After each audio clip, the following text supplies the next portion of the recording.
In 2018, James and Brittany Campbell jetted off to the very famous Little Vegas Chapel, which is located just off the Las Vegas, Nevada Strip, and they got married by a man dressed up as Elvis Presley while the couple stood in front of a pink Cadillac.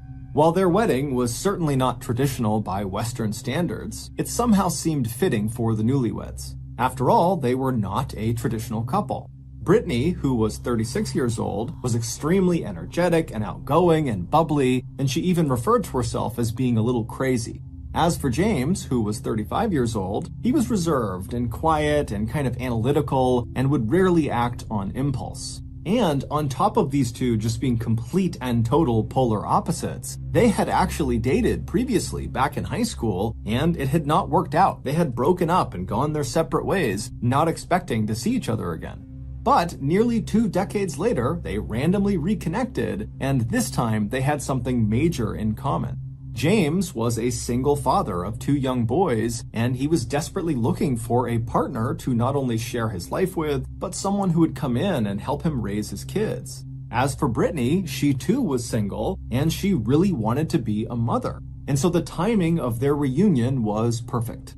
A year after the wedding, James, who was serving in the US Navy, was given orders to spend a couple of years working out of a naval base in Hawaii. So the family of 4, along with their little cat named Mr. Franklin, packed up all of their things and left the mainland of the United States, and they landed in Honolulu, which is the capital of Hawaii.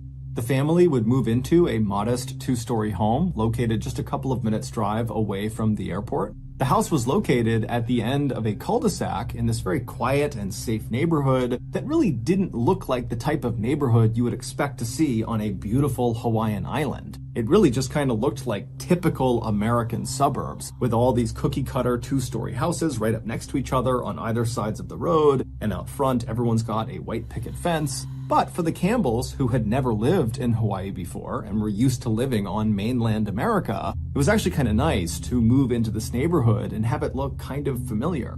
And so before long, the Campbell family loved their new Hawaii house. That is, until they learned their house had a dark secret. It all started in June of 2019, so not long after the Campbells had moved to Hawaii. Brittany, she had to go into the garage to get something. Now, their garage was attached on the left side of their house if you were looking at their house from the street, and there was a door on the first floor of the house that led into the garage. And so Brittany, she walked across the first floor, she opened that door in the house, she went into the garage, she flipped on the light switch, and what she saw all over the garage made no sense to her.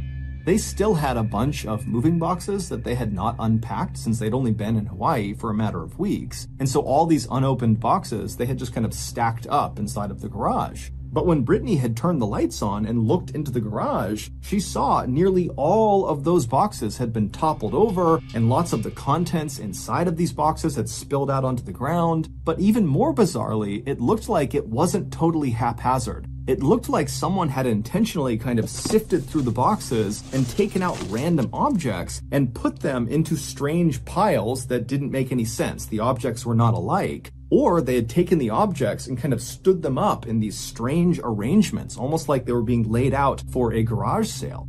And so Brittany immediately just turns around and she leaves the garage, she goes to the other side of the house and she gets her husband, she brings James back and he looks inside, he's just as shocked as she is, and the two of them immediately just go into the garage and begin looking through all of the stuff to see if anything is missing.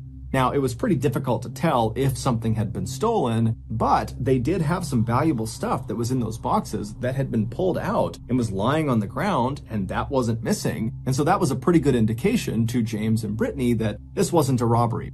And so the only other thing they could think of would be that their 2 young sons must have come in here and been goofing around and pulled the boxes over, and so this is their doing. But when the parents confronted the 2 young sons, they said they didn't do it.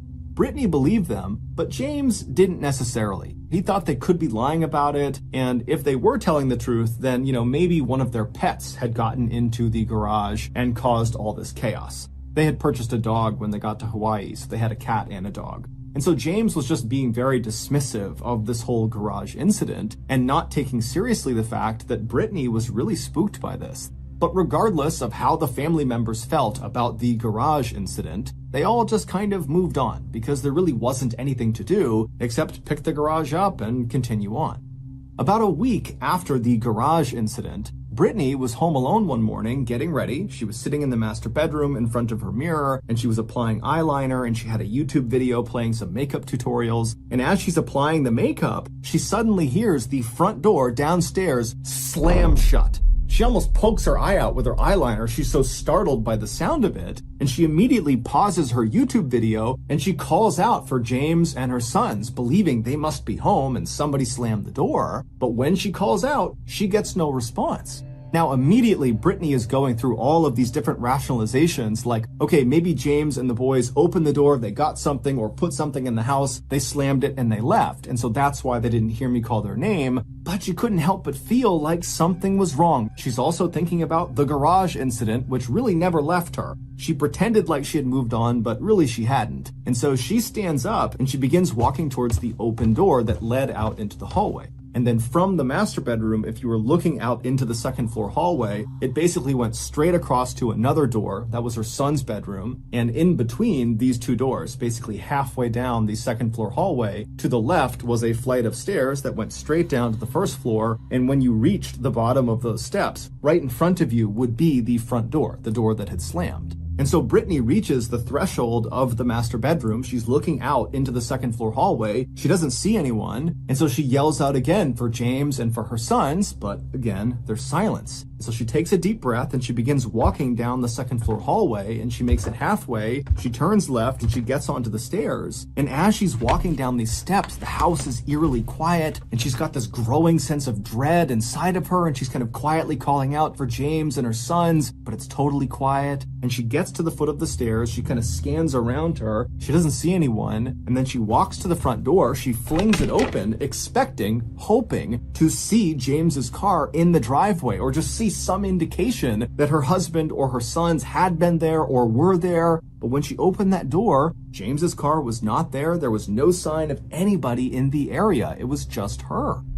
And so with her heart racing, she shut the door, she locked it, and then she walked all around the first floor, checking every window, checking every door, making sure everything was locked. She went upstairs, she did the same thing, checking every room, every closet. There was no one in the house with her, she was sure of it. And so she went back to her room, thinking to herself, what do I make of that? How do I reconcile the fact that I clearly heard the front door slam, but no one's here? And so Brittany would eventually leave the house and go about her day. And then that evening, she would come back home and her husband and her sons would be there. And at some point, she would bring up the slamming door to her husband to get a sense of, could that have been him? And he would tell her that no, he had not come by the house that day, so that could not have been him. But he assured his wife, don't worry, you probably just unlocked the door and a draft came through and slammed the door. You got nothing to worry about. But Brittany would tell her husband that that was just not possible, that she always shut the door. She always shut and locked the door. So the idea that she had forgotten to lock it and had left it partially ajar enough to the point that a draft could slam it the way it did, it just didn't make any sense. But just like the garage incident, James was very dismissive and just told his wife, you're being super paranoid. You have nothing to worry about. It's just a door. Don't worry about it. But this really upset Brittany and she got mad at James, and before long the two were just totally fighting about it, and by the time they actually laid their heads down on their pillows that night, they weren't even speaking. And so the couple that night, they fall asleep angrily, and then in the middle of the night, Brittany wakes up suddenly. She doesn't know why she's woken up, but she's kind of looking around the room, it's totally silent, and she's trying to get her bearings, and as she's sitting there, she hears downstairs, not a slamming door, but the sound of a door opening and then shutting. Immediately, she is on heightened alert. And instead of doing anything, she just kind of leans forward and listens really intently to make sure she really heard what she thought she just heard. And as she's sitting there listening, she can hear again another door downstairs, a different door, opening and then shutting. And at this point, she begins to panic. She reaches over, she shakes James awake, and she tells him, I can hear someone opening and shutting doors downstairs. Now, James was not remotely thrilled to be having this conversation. He was still mad at his wife for being so paranoid about the door earlier, and so to be woken up in the middle of the night to his wife freaking out about more doors being open and shut, he was just really upset. And so he sits up, he's totally annoyed, and he's not ready to really take seriously anything Brittany is saying. And Brittany's picking up on this. And so finally she just says, James, did you lock the front door before you went to bed? And so James is like, yes, I locked the front door. I'm telling you, you're hearing things. There's nothing going on in this house. But Brittany was not convinced. And she says, you know what? You can think nothing's going on, but I'm going downstairs to make sure no one is in this house. And so Brittany would get out of her bed, she'd walk over to the open door that led into the second floor hallway. And as soon as she looked out, she didn't see anything, she didn't hear anything. And so very slowly, she began walking down the second floor hallway until she reached the top of the stairs. And at that point, she turned and looked downstairs into the pitch black first floor. She was terrified, but she knew she had to go down there to make sure her family was safe. And so down the stairs she went, and when she got to the bottom of the stairs, she saw right away the front door was unlocked.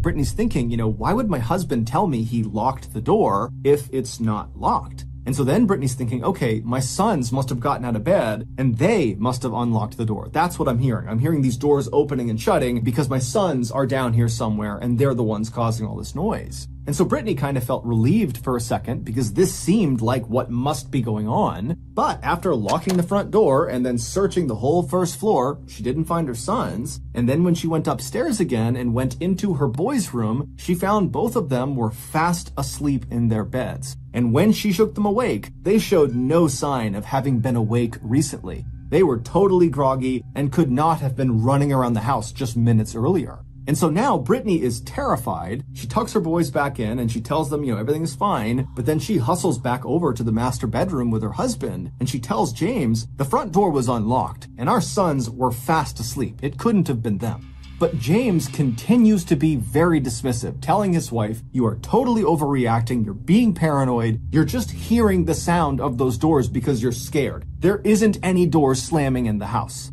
And as he's saying this, their back sliding door downstairs that led to their backyard suddenly slammed open and then slammed shut.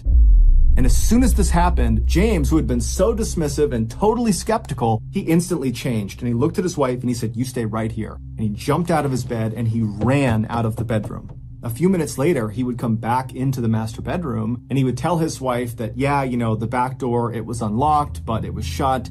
I'm sure you just forgot to lock it. And the same draft that is opening and shutting doors, probably opened and shut the back door too. So we got nothing to worry about. The house is locked right now. Let's just get in bed and go to sleep. And at this, Brittany is incredulous. And she says to her husband, you gotta be kidding me. There is something weird happening in our house. Doors are opening and shutting. We had that thing with the garage. You can't act like nothing is happening. And this, in turn, turned into a big fight. And so before long, the parents weren't even talking about who opened and shut the doors downstairs. They were just fighting with each other. And then eventually, they were just so tired that they gave up and they both went to sleep.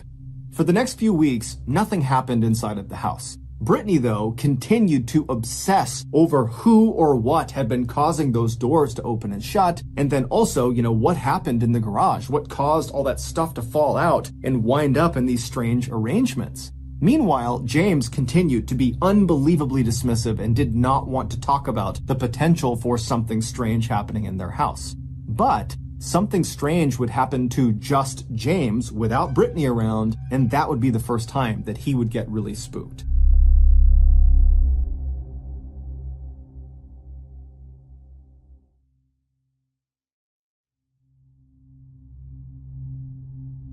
It was a couple of weeks after the nighttime door slamming incident, and James, he was alone at his house. It's the middle of the day, and he decided he would just play the piano. And so he moved to his piano in the living room, which is on the first floor. He sat down and he began playing. And then after a little while, he started to feel like he was being watched. And it got to the point where it was so uncomfortable, he had to stop playing and actually look around and make sure he really was alone. And when he did that, he noticed out the window to his right, which led into the side yard, that there was clearly a figure standing in the window outside looking in with its arms down. But there was a curtain over the window, and so all he could see was this shadow figure standing at the window. And so James is immediately startled, and as soon as he reacted to this figure, the figure suddenly starts moving towards the back of the house. And so James, he gets up and he rushes over to another window that looked into the backyard, and he looks outside, and there's no one there. And then he goes back to the window he originally saw the figure in, he opens it up, there's no one there. And so James would ultimately tell himself that, okay, that must have just been some nosy neighbor that heard the music, they came over, and they noticed that maybe I saw them and they ran off before I could see them. And so that's what it was. But deep down, what he saw in the window really shook him up. However, it would be the blanket incident that would finally push James to go from being dismissive and skeptical to admitting to his wife, we got a problem. It was not long after James spotted that dark figure outside of the window when he and his wife and his 2 kids decided they would head out to a movie theater to catch a movie. And so as they're getting ready to go, Brittany would say that she wanted to bring along a particular blanket that the whole family loved to use when they were sitting on the couch. She was going to bring that blanket with her to the movie theater to kind of cuddle up under for the movie. And so she would make her way into the living room and she would see the blanket was missing. It was not on the couch where it normally was. And so she would ask her husband and her sons if they had any idea where it was, and they would say, no, we haven't touched it. She would look all over the place, under the couch, in the living room. She went upstairs. She couldn't find it. And so finally, they just left without the blanket. But when they came back that evening, there on the couch, folded up neatly, was this blanket. Everybody knew that blanket had not been there when they left. So how did it get there? For the next few weeks, the parents did their best to put on a brave face and tell their kids that everything was okay. But the parents and the kids were all terrified to be in that house. And that's because, at night, the doors continued to open and shut. Their dog periodically would just start barking in the middle of the night for no apparent reason, and they would all get this awful sense that they were being watched all the time in their house. And so finally, by September of that year, the parents decided, we just have to get out of this house. We cannot be here. We need to take a break. And so they packed up their stuff and they flew to mainland America, where they stayed with some family for a week. On September 20th, they hopped back on a plane and they flew back to Honolulu. And as they're driving from the airport to their house, Brittany and James were just kind of secretly hoping that, whatever weirdness was happening in their house would just magically stop once they returned. But as soon as James turned onto their street and they could see their house, they knew that was not going to be the case. Because as they began driving up their road, they could see James's very nice road bike was laying on their driveway. And so Brittany, she turned to her husband, and even though she knew the answer, she said, James, were you riding your bike before we left? And James, who doesn't even look at his wife, just shakes his head. No, he wasn't. And so James drives all the way down the road. He turns into their driveway, which is lined up right with the front of the garage door. And after James parks the car, he hits the garage door opener button. And so as James is sitting in the driver's seat, Brittany's right next to him, the kids are in back, they're watching as this door is raising right in front of them. And as soon as they can see into the garage, they see everything in their garage has just been completely trashed. Things are not just dumped out, but things have been ripped apart and shredded as if a wild animal had been let loose inside of the garage. James immediately said to his wife, we've been robbed. And then he hopped out of the car and then turned and told his kids, you stay in the car, do not get out. And James, he went over to the side of the house and got a sledgehammer for protection and made his way to the front door. Meanwhile, Brittany would be on the phone with 911 to report that someone had broken into their house. A few minutes later, James was inside of his house and he saw the entirety of his house was just like the garage. It had been completely ripped to shreds.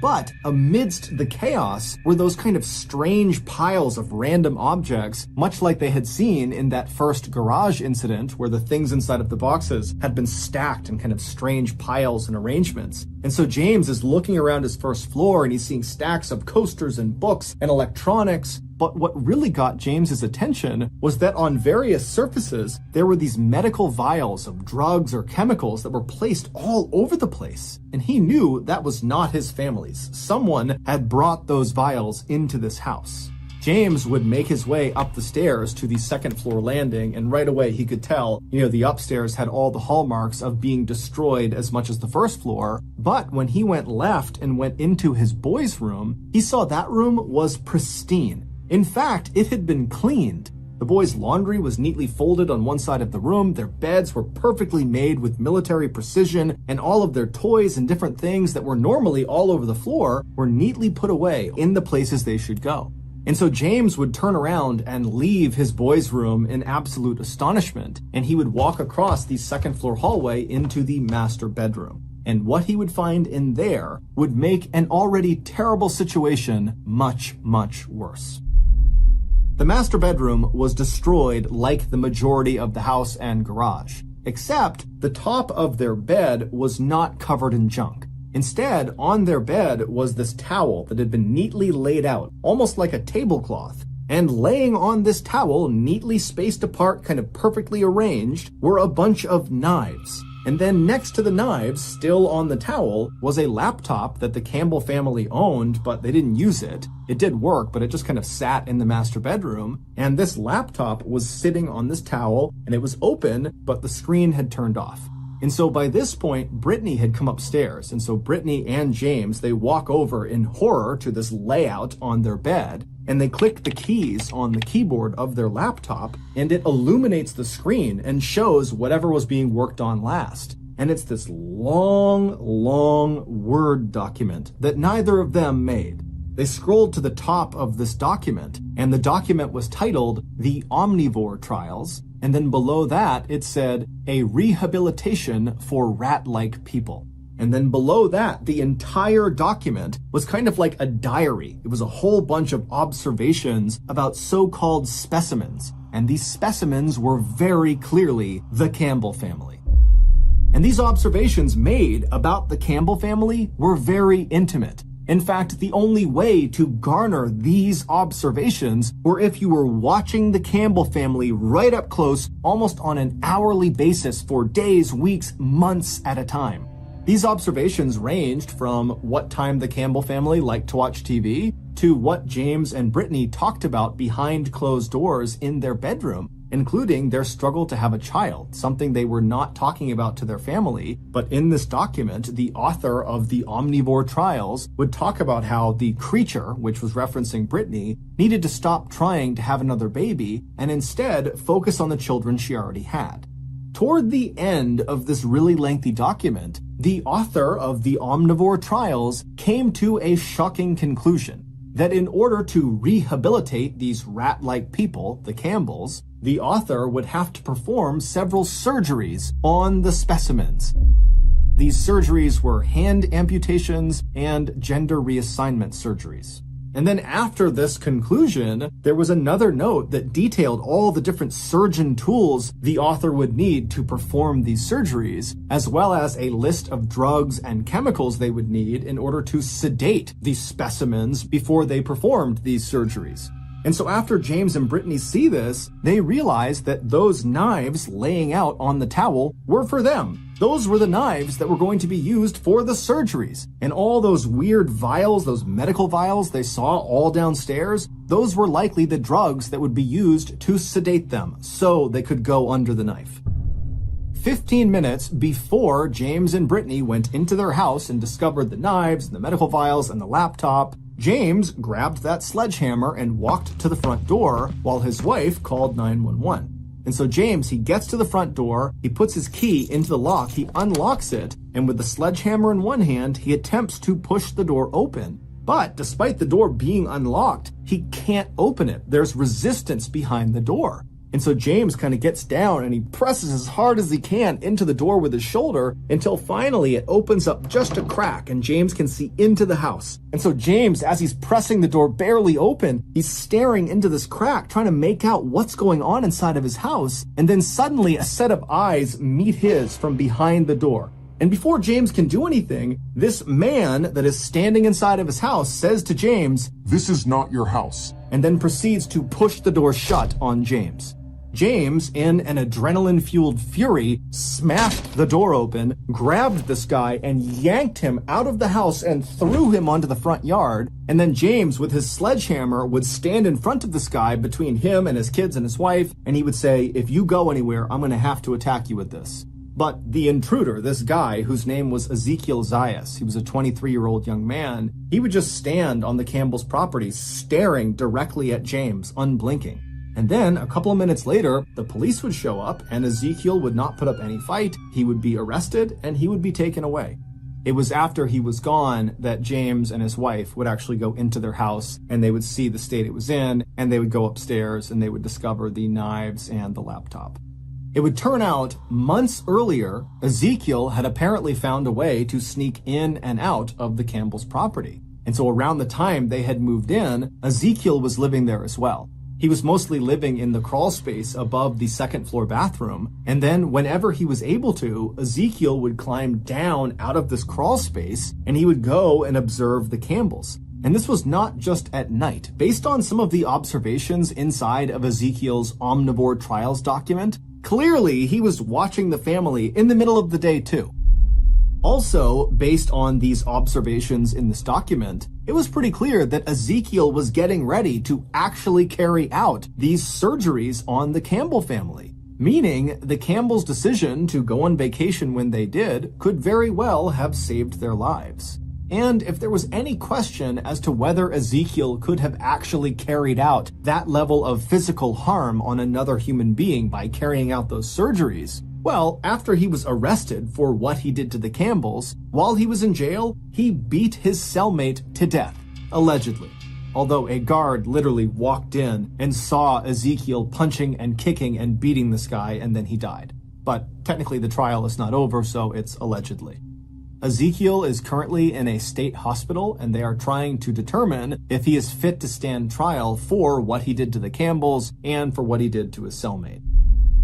Even though it might be self-explanatory at this point in the video, it's worth pointing out that we have no idea what Ezekiel's motives were for why he did the things he did to the Campbell family or what he was looking to achieve with the so-called Omnivore Trials. We also don't know why he allegedly killed his cellmate.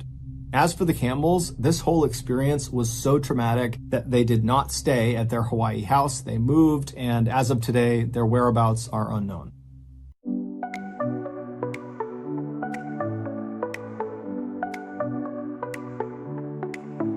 In the twilight, where the secrets lie, we drift away as the stars light the sky. Every moment feels like a sweet embrace. In the rhythm of the night we find our place.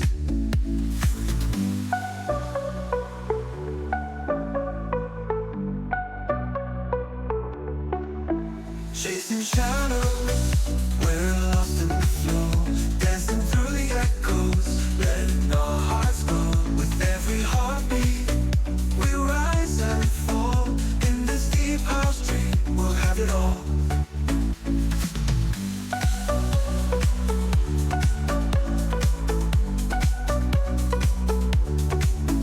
Used to linger in the cool night air, moving together, a perfect pair.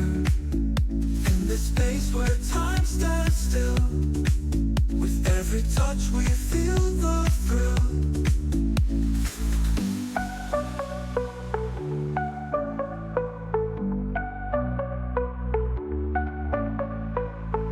Whispers linger in the cool night air.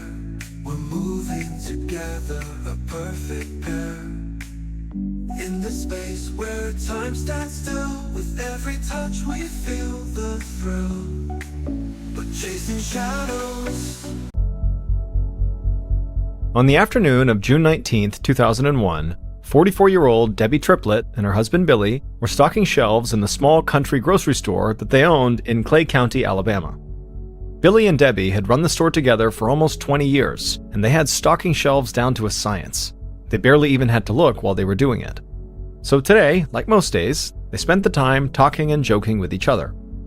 For as long as they'd been doing this, Billy and Debbie never got bored working at the store together. In fact, they didn't understand how anyone would get bored working with the person they loved, because the two of them had been pretty much inseparable from the moment they met back in 1982. At the time, Billy, who was 8 years older than Debbie, already owned the grocery store, but he'd been having trouble running it by himself. So, when Debbie came in looking for a job, he'd hired her right away. And it didn't take long for them to discover that they had a lot in common.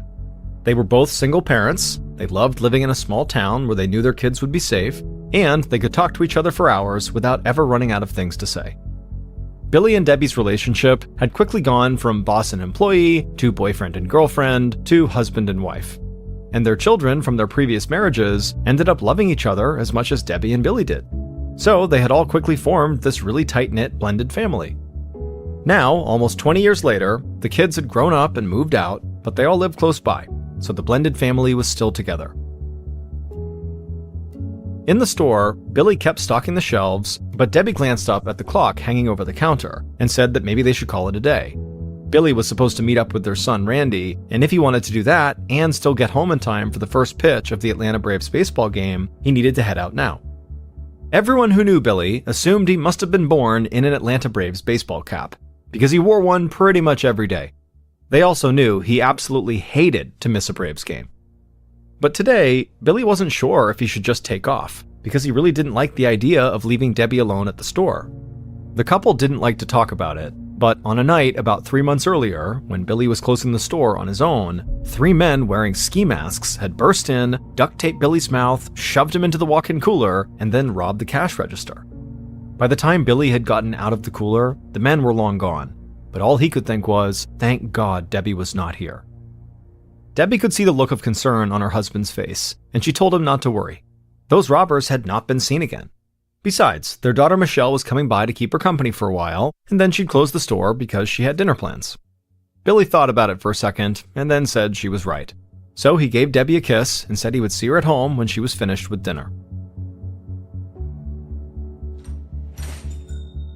Later that afternoon, Debbie's daughter Michelle walked into the store, and the 2 women immediately started talking like they were best friends.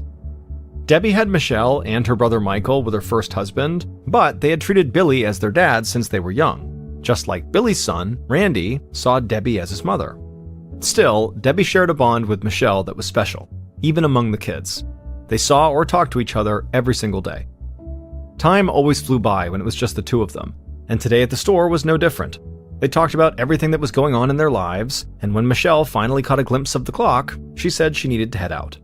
But Michelle hesitated, because like Billy, she wanted to make sure her mom would be okay on her own. Despite Billy and Debbie rarely talking about the robbery, Michelle and her brothers knew all about it, and they worried about their parents constantly. Debbie said she'd be fine. She could take care of herself, and after all, she'd been closing up the store for 2 decades. Michelle knew better than to argue with her mother, so she told her that she loved her, and then she left. Debbie worked a while longer on her own, then started closing the store.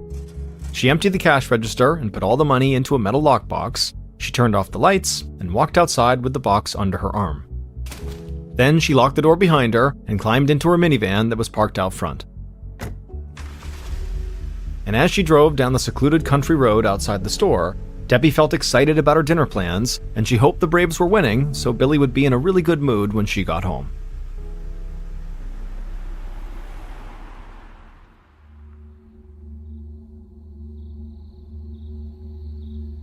Early the next morning, Debbie's daughter Michelle sat straight up in bed. Sweat dripped down her forehead, and she could feel her heart pounding. She was terrified, like she'd just had a nightmare. But Michelle knew the fear she was feeling was not because of a dream. Michelle believed that her connection to her mother was something way stronger than a typical bond between mom and daughter. It was almost psychic, like they shared a sixth sense or something. It was like they always knew when the other one was upset or in trouble. And right now, Michelle knew something really bad had happened. She reached over and grabbed her phone off the bedside table and called her mom. When she didn't get an answer, she immediately hung up and called her brother Michael. The second she heard Michael's voice, she said something was wrong with their mom, and since he could get there faster, he needed to get over to her house right away. Michael never doubted the intense connection between his sister and his mom, so he said he was on his way out the door. Michelle hung up the phone, got dressed, and ran out to her car. She sped down the road that cut through most of the small rural towns in Clay County, and then a few minutes later, she turned onto a dirt road that led to her parents' house. As Michelle pulled up in front of the house, she saw her brother pacing back and forth in the yard, and she heard the sound of a police siren in the distance. Michelle got out and ran straight to Michael. He wrapped his arms around her tight and just said, "Sister, they're gone."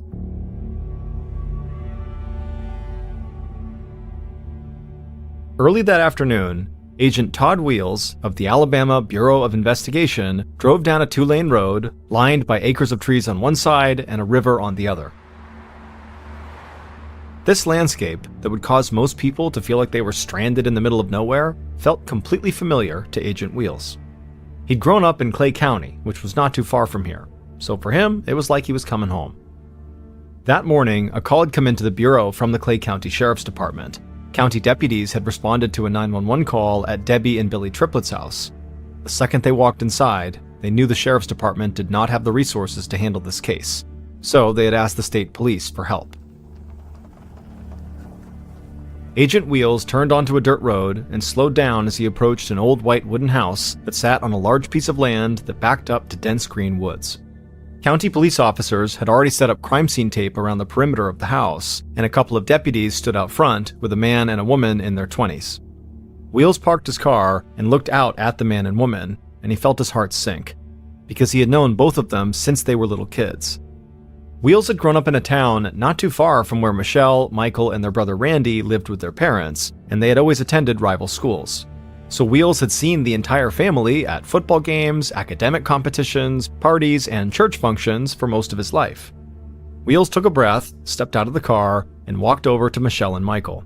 He said he hated seeing them under these circumstances, but he needed to look inside the house, and then he would come back out to talk to them. They both nodded like they barely heard what he said, and Wheels ducked under the crime scene tape, put on a pair of gloves, and headed inside. But before he could even take a few steps, he saw Debbie's body lying on the floor. She was surrounded by a huge pool of dried blood, and there was blood spatter all over the walls. Wheels had worked homicides in much bigger places than this, cities that had reputations for violence, but this attack on Debbie looked as gruesome as anything he'd ever seen. He crouched down and found Debbie's purse beside her. He noticed bloodstains inside the purse, and it looked like somebody had rifled through it. Wheels thought this could be a sign that this was a robbery gone bad, that somebody had broken in, and then when they heard Debbie come home, they rushed over and killed her as soon as she walked inside. Wheels left Debbie's body and walked down a short hallway into the family room. And there, on the couch, he saw Billy's body, covered in blood as well. This was the first reported double homicide in Clay County in over 40 years, and Agent Wheels could not believe he knew the victims. Wheels approached Billy's body when something on the wall right above caught his attention. When he'd first walked into the room, he thought it was blood spatter, but now he could see it was red lipstick. And someone had used this lipstick to leave a message for the police. It was a single word: narc.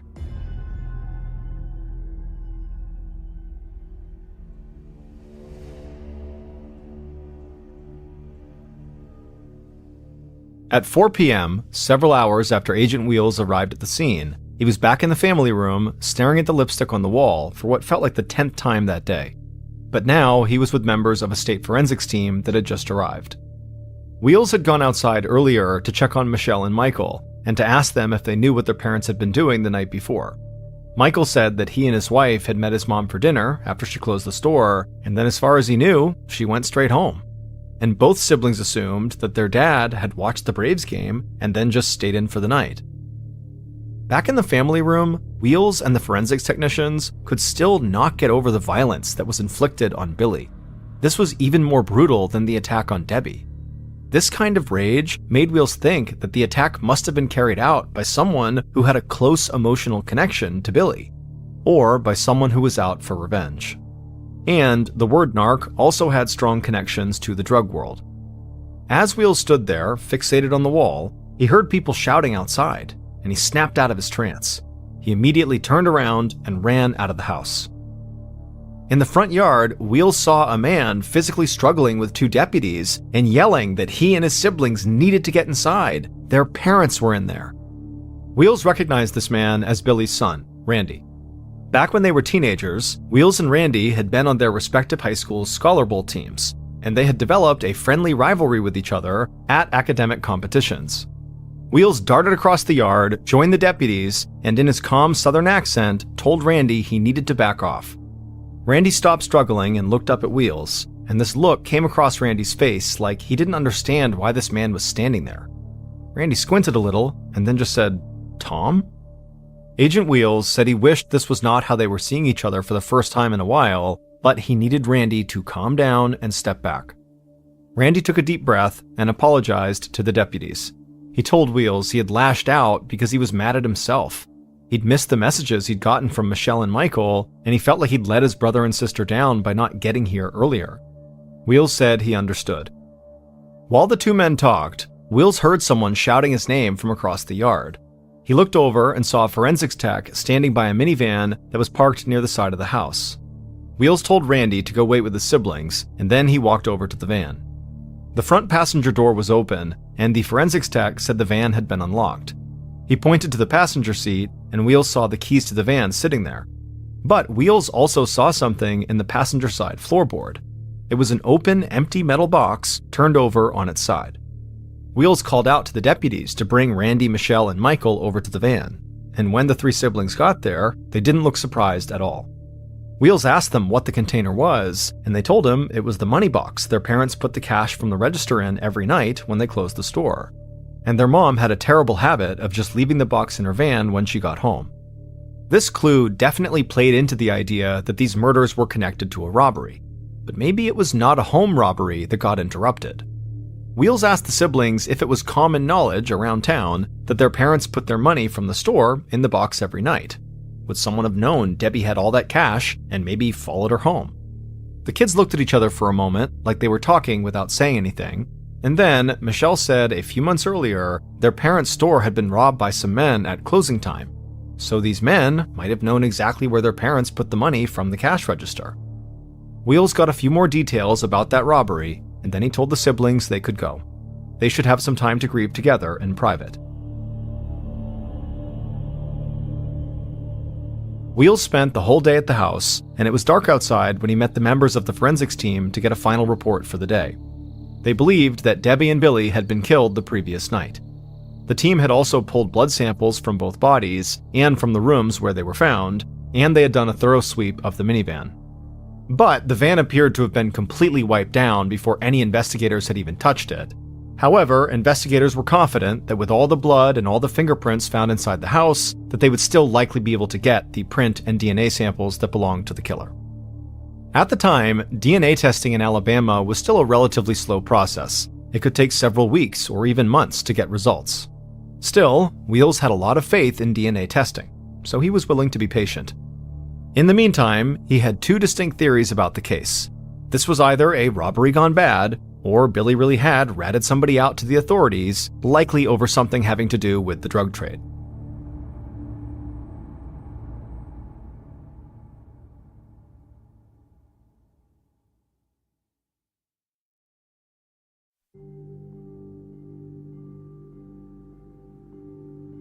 On June 21st, so the day after the bodies had been discovered, Agent Wheels followed Michelle into her house, which was just a few miles away from her parents, and they sat down together in the small front room. Wheels spoke in the calm voice he almost always used on the job. He said he didn't want to imply that anybody was lying, but he had met with county police, and they had no record whatsoever of a robbery that took place at Billy and Debbie's store. So Wheels wanted to know what Michelle and her brothers had been talking about. Michelle sighed. She and her brothers were telling the truth. There had been a robbery. Their parents had just never reported it. Wheels looked totally confused by this. Why on earth would they keep something like that to themselves?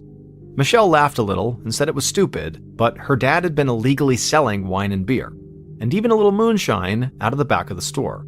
And he thought if he reported the robbery, the cops would find out about it. In 2001, Clay County, Alabama was what's known as a dry county. This meant it was illegal to sell any alcohol within county limits. When Agent Wheels heard this news about Billy, he laughed just like Michelle had. This was the kind of thing he'd heard about his whole life growing up in Clay County. He knew Billy wasn't running some major bootlegging operation like people had done back during Prohibition. Instead, he was most likely just selling booze to his friends and to some people from town. But at the same time, Wheels could not shake the image of the word narc written on the wall above Billy's body. So he told Michelle he was not worried about Billy selling alcohol to his friends, but he needed to know if Billy was selling anything else illegal. Was Billy mixed up in the local drug trade? This question absolutely floored Michelle. She said there was no way her dad was dealing drugs. Wheels listened, and he didn't say anything, but he agreed with her. And not just because he had known Billy and the family. Wheels was familiar with the growing methamphetamine problem in the area, and he knew from working with colleagues in the state narcotics unit that a lot of the drugs were coming in from out of state, and that Billy did not fit the profile of most local meth dealers and users, who were often younger guys who didn't have steady jobs. So Wheels stood up and told Michelle that was all he needed for now. He said he'd check in with her as often as he could. But before he made it to the door, Michelle told him to wait. Wheels turned and walked back toward her. Michelle said again there was no way her dad was mixed up with drugs, but she did know somebody who was. It was a guy named Leonard Suthers, and he happened to be one of Billy and Debbie's closest neighbors.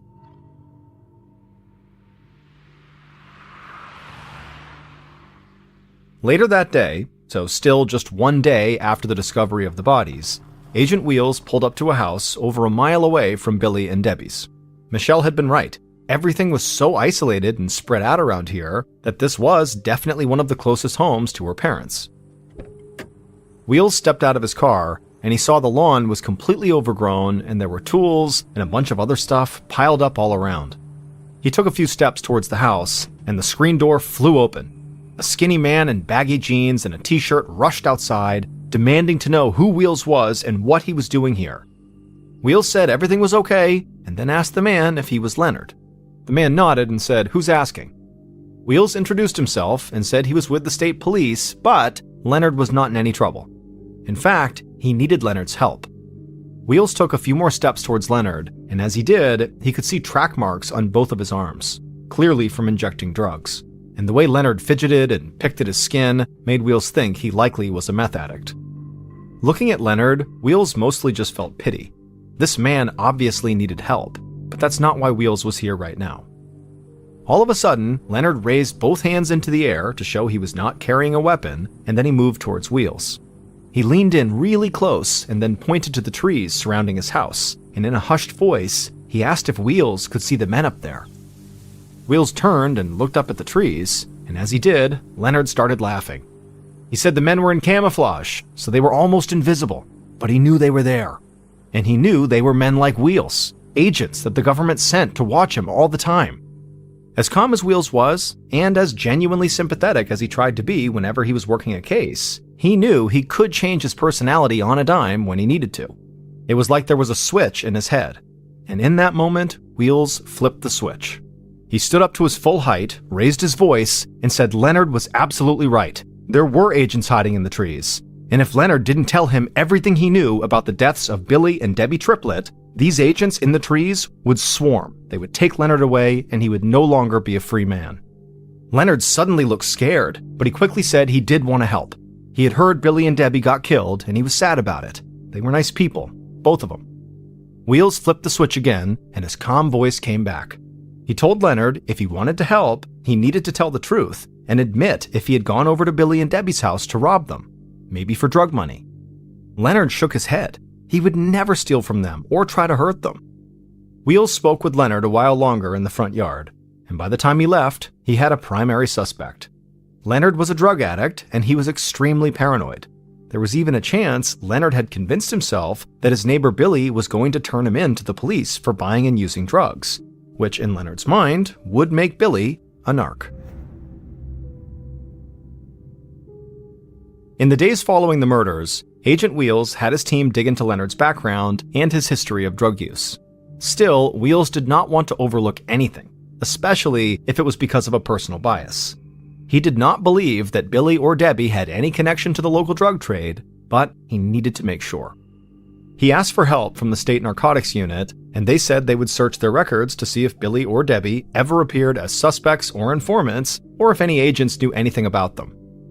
In the meantime, Wheels was still waiting on the results of the DNA tests from the blood samples taken at the crime scene. But he did get an update on the fingerprints found throughout the house.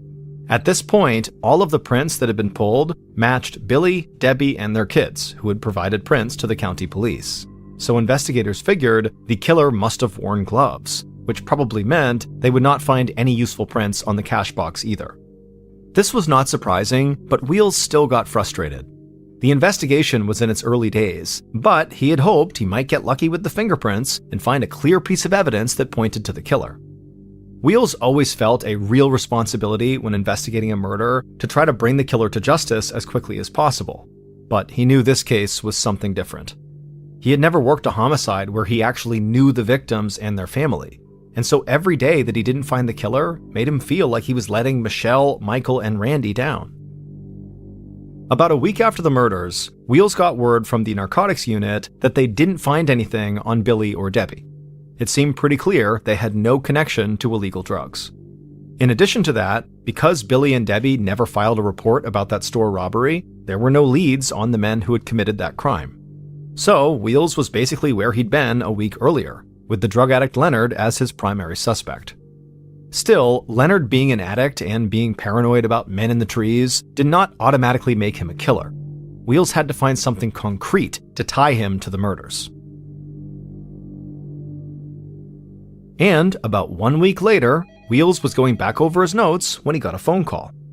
And as soon as he heard the caller's nervous, shaky voice, he knew it was Leonard. And Leonard said that Wheels needed to come to his house right away because he had found blood on his money.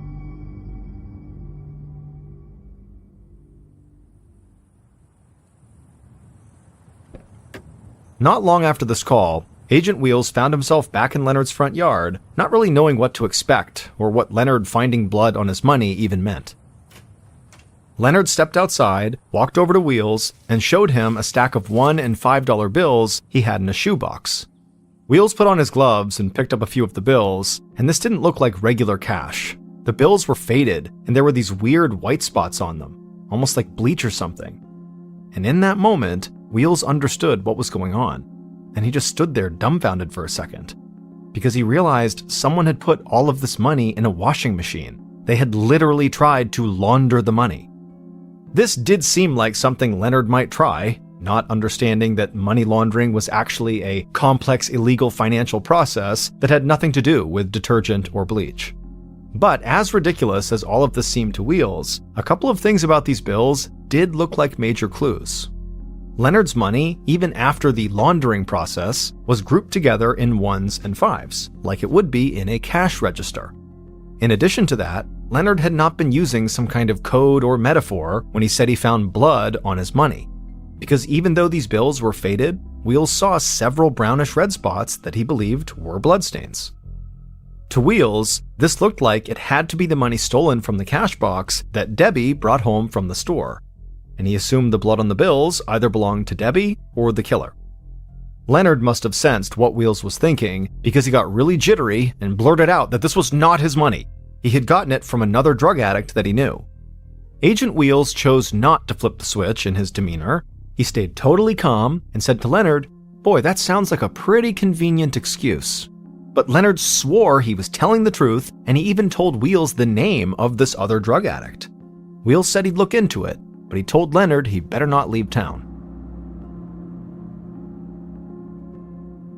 Wheels confiscated Leonard's cash, bagged it as evidence, and brought it to the county sheriff's station. Over the next few days, Wheels and his team dug into the background of this other drug addict that Leonard had mentioned, and then Wheels brought them in for an interview. At first, when Wheels asked about the night of the murders, he felt like he'd been right about Leonard lying. This interview was not going anywhere. But Wheels shifted his focus, and the interview suddenly took a complete turn. Because when Wheels brought up the money with the blood on it, this drug addict shouted, "That money you got from Leonard? That's my goddamn money!" Wheels just sat there. He couldn't even think of what to say next. He had dealt with a lot of different types of criminals over his career, but he had never heard a suspect just shout out something so potentially damning before. After the interview was over, Wheels let the drug addict go, but he quickly secured a search warrant for the addict's house, and he had the addict's car impounded. And when forensics experts searched the car, they found a faded bloody fingerprint on the driver's side door handle. The sample was sent off to the state lab for testing, and this time the lab expedited the test. So on July 26th, a little over a month after the murders, Agent Wheels got back those test results, along with the results from the initial DNA samples taken from the house. And Wheels knew he had found Billy and Debbie's killer.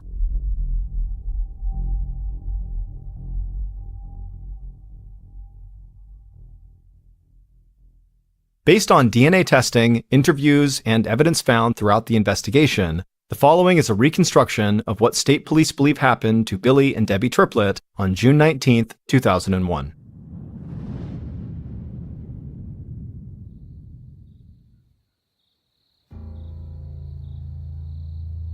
That night, the killer quietly walked into Billy and Debbie's kitchen. They could hear the Braves game coming from the TV in the family room.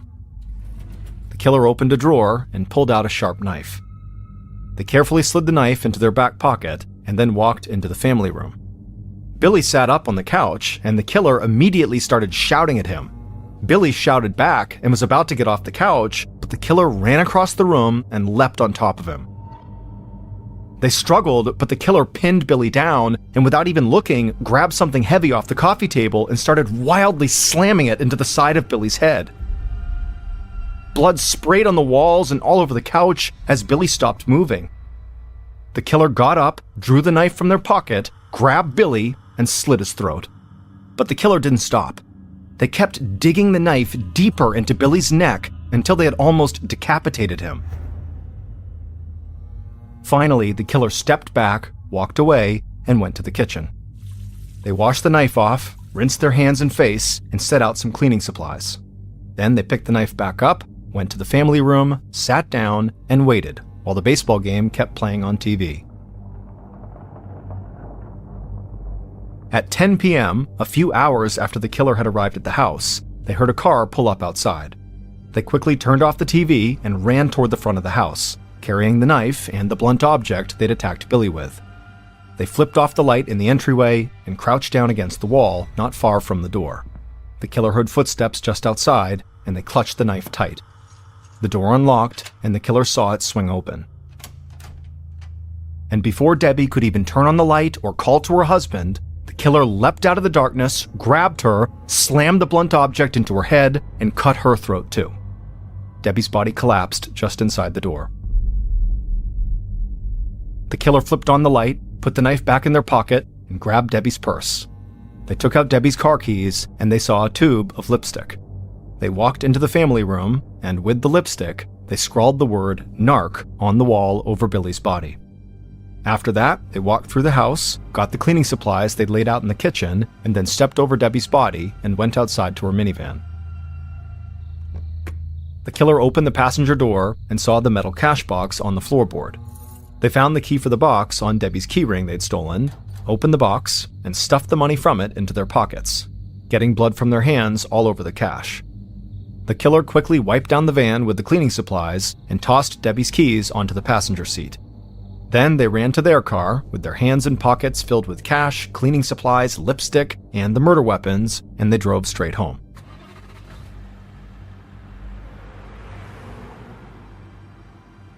The following morning, the killer woke up and saw several messages, but they ignored them and waited until later in the afternoon to go back to their parents' house. The bloody cash that Leonard had in his possession was the money from the cash box, but Leonard had told the truth. Another drug addict had given him that money. And this drug addict was Billy's son from his first marriage, Randy. And Randy was the killer.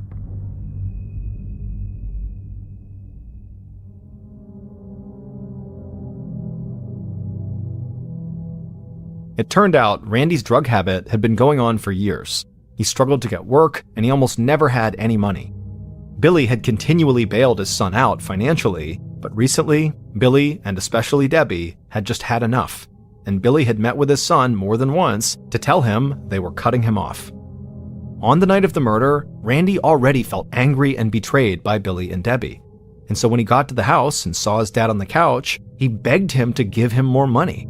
But Billy said no way, he needed to get his act together and clean up his life. After that, Randy got the knife, argued with his dad again, and then attacked him on the couch with a blunt object, and then slit his throat. Hours later, Randy used the same weapons to kill Debbie.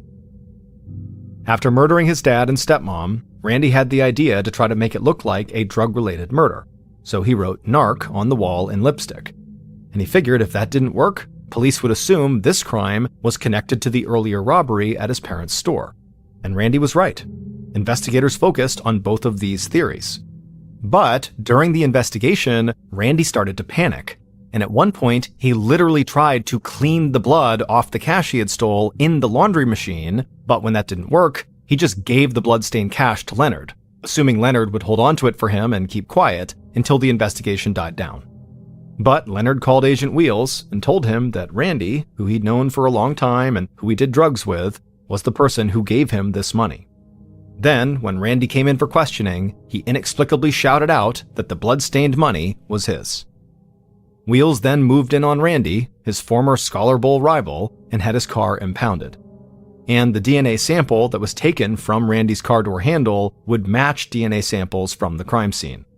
The blood belonged to Debbie, and Randy had just gotten some of it on his car after killing her. Randy was sentenced to life in prison without parole, but in 2016, he hanged himself in his prison cell. Michelle still thinks about her mother all the time, and she continually reminds people to hug the ones they love, because nobody, no matter how deep a connection they share, knows how much time they have together.